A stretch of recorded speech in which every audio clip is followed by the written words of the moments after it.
নমস্কার বন্ধুরা, সঞ্চিতা রান্নাঘরে আপনাদের সকলকে স্বাগত জানাই। আজকে আমি আপনাদের সাথে সরস্বতী পুজো স্পেশাল বাঁধাকপির ঘন্ট শেয়ার করে নেব। সরস্বতী পুজোতে তো ভুনি খিচুড়ি হোক বা সাধারণ খিচুড়ি, সব কিছুর সাথেই বাঁধাকপির ঘন্ট মাস্ট। তো আমি এখানে একটা মিডিয়াম সাইজের বাঁধাকপি নিয়েছি। এবার বাঁধাকপিটাকে ঝিরিঝিরি করে কেটে নেব।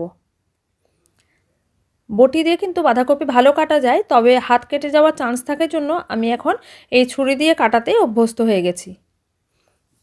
বাঁধাকপিটাকে মাঝ বরাবর কেটে তারপরে আরও এক ফালি করে কেটে নেব, মানে 4 ভাগ করে নেব, তারপরে ঝিরিঝিরি করে কাটব।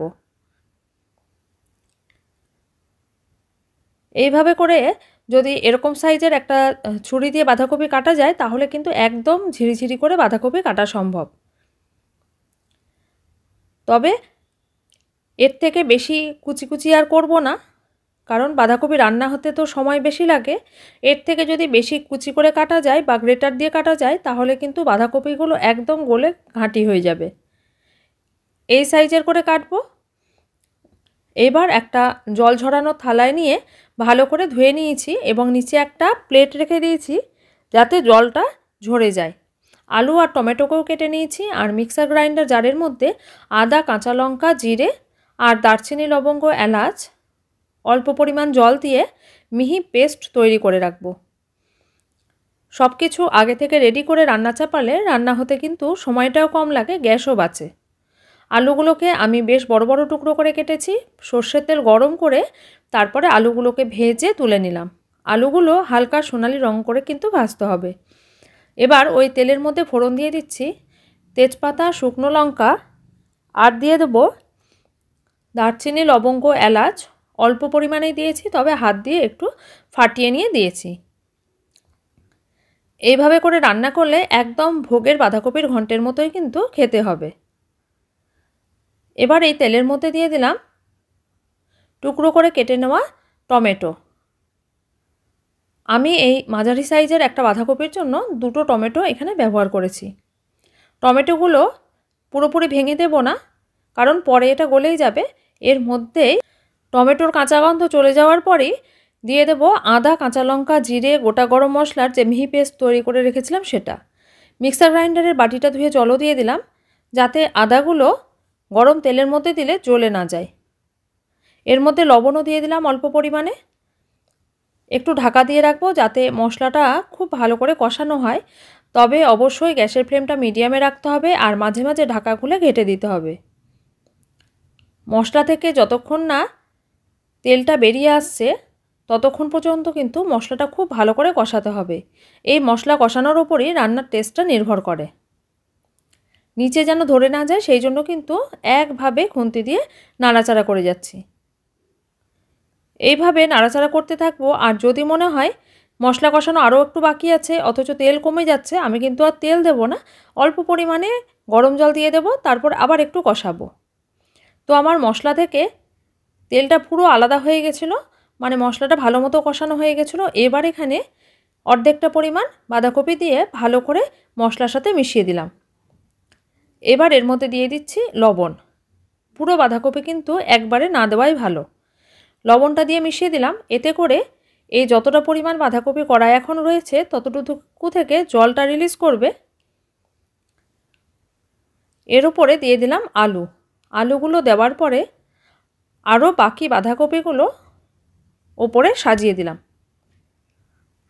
এইভাবে স্তরে স্তরে করে যদি দেওয়া যায় তাহলে কি হবে, নিচের বাঁধাকপিগুলো জলে রিলিজ করবে, সেটা দিয়ে আলুগুলো ভাপে সেদ্ধ হবে, আর দেখুন ওপরের বাঁধাকপিগুলো অলরেডি অনেকটা বসে গেছে।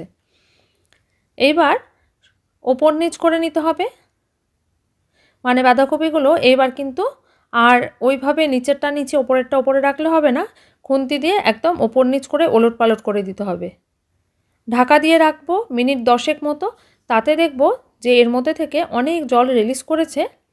এবার ঢাকা খুলে এর মধ্যে দিয়ে দিচ্ছি মটরশুঁটি। মাঝে মাঝে এরকম করে নাড়াচাড়া করতে হবে। বাঁধাকপি রান্না হতে অনেক বেশি সময় লাগে, এটা আমরা সবাই জানি। তবে যতক্ষণ না এর থেকে পুরো জলটা বেরিয়ে আসছে ততক্ষণ ঢাকা দিয়ে রাখবো, মাঝে মাঝে নাড়াচাড়া করব।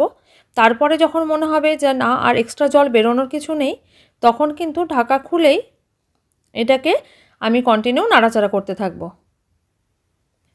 মাঝে মাঝে এইভাবে করে ঘেঁটে দেব। জলটা যতক্ষণ না ভালো করে শুকোচ্ছে ততক্ষণ পর্যন্ত কিন্তু কষতে থাকতে হবে।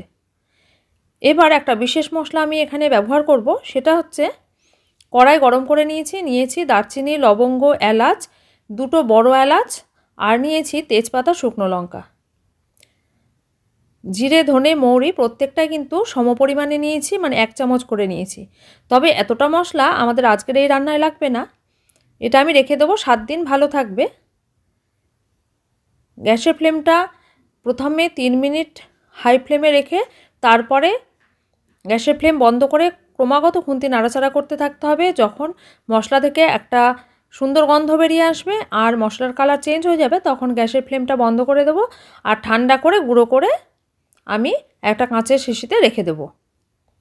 7 দিন পর্যন্ত এই মশলার টেস্ট কিন্তু দারুণ থাকবে, শুধু টেস্ট বলবো না, ফ্লেভারটা। এবার এদিকে দেখছি ঢাকনা খুলে বাঁধাকপি কিন্তু প্রায় হয়ে এসছে, খুব বেশি জল আর নেই, এইটুকু কিন্তু শুকোতে আমাদের আর সময় লাগবে না। আর বাঁধাকপিতে আলুগুলো এরকম বড় বড়ই দিতে হয়, কারণ বাঁধাকপি সেদ্ধ হতে অনেক সময় লাগে, ছোট আলু দিলে একদম গলে ঘাঁটি হয়ে যাবে। এই পর্যায়ে শেষের দিকে দিয়ে দিলাম ঘি, অল্প পরিমাণ চিনি আর গুঁড়ো করে রাখা সেই বিশেষ মশলাটা। সব কিছুকে খুব ভালো করে মিশিয়ে নেব, ঢাকা দিয়ে রাখবো মিনিট 5 মতো, তারপরে পরিবেশন করব।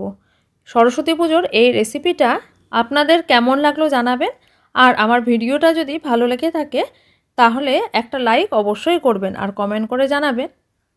আপনারা সকলে সুস্থ থাকবেন, ভালো থাকবেন। সরস্বতী পুজোতে এটা অবশ্যই বানাবেন।